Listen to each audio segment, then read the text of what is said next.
Bonjour à tous, je viens de recevoir mes nouvelles caméras connectées. Donc ce sont les Arlo Pro, le tout dernier modèle de chez Netgear. Elles sont sans fil et filment en HD. Et nous allons donc procéder au déballage, au paramétrage et au test de celle-ci. Donc les voici en détail. On a une finition blanc brillant et on remarque qu'elles sont plus volumineuses que les anciens modèles Arlo du fait de l'intégration d'une batterie rechargeable alors que les anciennes fonctionnaient à pile. Dans la boîte, nous avons deux cartons.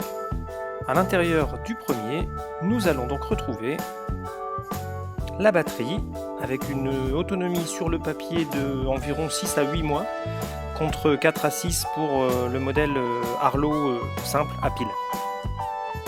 La seconde batterie. Ensuite, voici le support mural avec une sorte de dôme magnétique qui vient juste se clipser sur une vis et sur lequel on positionne la caméra. Le deuxième, la visserie, cheville et vis, le transformateur d'alimentation pour l'alimentation de la centrale Arlo avec les différents adaptateurs secteurs en fonction du pays. Dans la boîte suivante, nous retrouvons la station Arlo.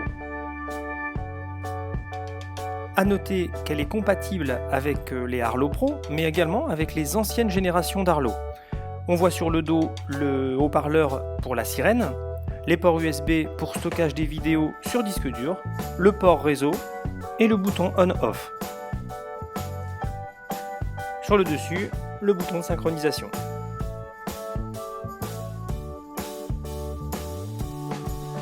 On trouve également dans la seconde boîte les adaptateurs secteurs pour les différents pays, ainsi que le chargeur secteur USB pour recharger les caméras.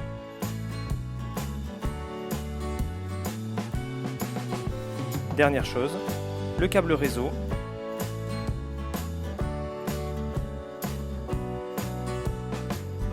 et le câble d'alimentation USB micro USB pour recharger ou alimenter nos caméras.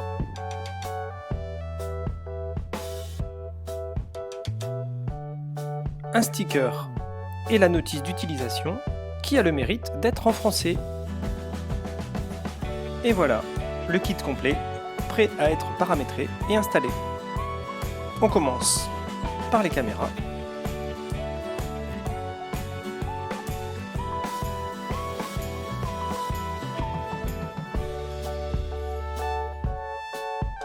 En y insérant la batterie.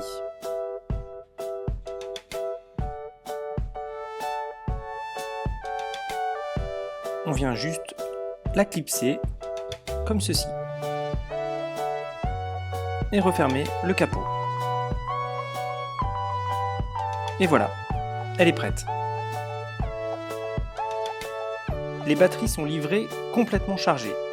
Cela dit, pour la recharge, il suffit à l'arrière de venir insérer le câble micro USB et de le brancher sur le secteur. A noter également qu'on peut la laisser toujours branchée si on a une prise électrique à proximité de la caméra pour éviter de devoir recharger régulièrement les batteries.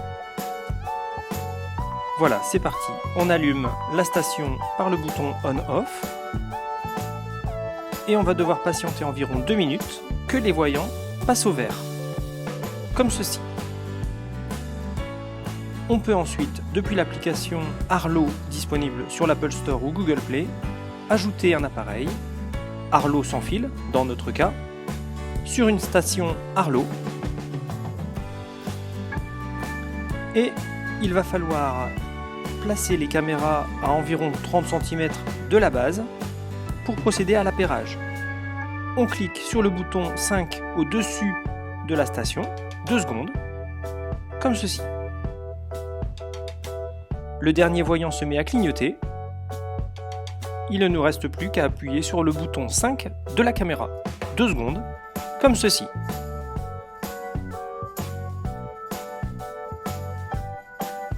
La caméra se met à clignoter. Et au bout de quelques secondes, l'association est faite. Je retourne sur l'application dans laquelle je peux voir mes deux caméras et dans mon cas, une mise à jour logicielle est disponible. Une fois la mise à jour terminée, sur l'écran d'accueil de mon application, je visualise ma caméra. En cas de détection, de mouvement ou de son, je suis notifié et je peux le voir dans la bibliothèque des événements. Voici la vidéo réalisée par la caméra, vidéo que j'ai téléchargée sur mon iPhone.